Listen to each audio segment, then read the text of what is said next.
Hey, welcome to Catholic Breakfast. Today we're doing mailbag, and it's a question from Evita. She says, how do you help your adult child to see that living together before marriage is not okay? Evita, I'm assuming you're here talking about like cohabitation or living together with a romantic partner before marriage, as if you're married. Great question. Obviously something that a lot of moms and dads who find that kind of behavior, just repugnant to a reason and morality. Yeah, it's a painful thing because it's just so common in our culture today. Just a couple things. I would say the first one is to ask a lot of questions. You can't treat adult children as if they're 10 years old. By that I mean questions that are going to help you get to what they're experiencing. How's it going? How is it living together? See, when you ask a question, you're not judging anybody. And what you're going to find out is your kids may actually be more forthcoming than you would expect. What you're looking for are the authentic desires of their heart. See, every heart desires faithfulness and exclusivity in love and romantic love. Every heart desires to be fruitful, to have joy in their marriage, to have long-lasting faithfulness in their love. So that's what you can build on. It's just like, oh, it sounds like you really want faithfulness in your marriage. That's awesome, right? Once those desires are established and that it's there in your relationship with your child, now you've got something to build on. From there, you can teach. So ask questions for authentic desires. Second, you can teach. But I would say teach from a perspective of being and not doing.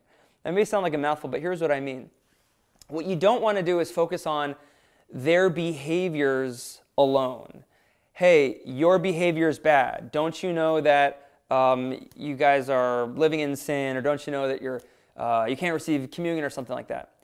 I'd say it's probably better to teach into being. By that I mean the kind of people they're becoming, right? We're moral people. We want to live a moral life, not to check off some kind of rule boxes, but because our decisions dictate the kind of persons we become. Every decision you and I make today makes us a little bit more whole and human and real, or they make us less human, broken and divided, and finally less as human beings. So any morally repugnant action will hurt the person who does it. So that's what you're looking for. In other words, you can call the person to greatness. Hey, sounds like you want to have a really faithful marriage. How can I help you in that? It sounds like you guys are excited about your marriage. Here's a book that maybe could help you become the kind of person you want to be. Do you see how that's, I think, a little bit more positive and a little bit more, it's still maybe strong, but you're helping the person become a kind of a good person as opposed to someone who can just follow a certain kind of moral code. Lastly, I would say, in the pain and struggle of it, try to be honest and vulnerable about what you're feeling. You have a right to do that. By this, I don't mean say, hey, your mom and I think that you're a total failure and you're embarrassing the whole family. Or we're afraid that you guys are going to get divorced because the statistics say if you cohabitate before marriage, you're going to get divorced. I find those kind of things, true as they may be, usually backfire or at least don't produce very much good fruit.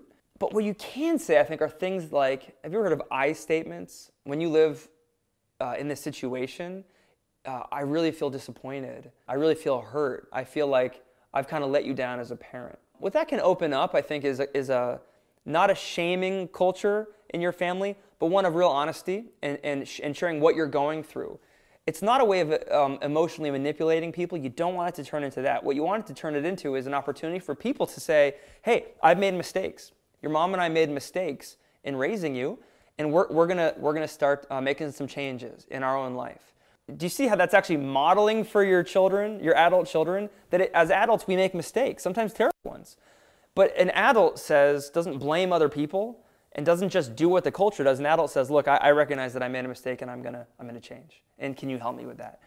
You may be surprised to see that your adult children say, you know what, Mom and Dad, we're getting married in 6 months and can you help us with this situation? We don't want to be stuck in this. We want our marriage to be special. We want marriage to feel different than when we were living together before we got married.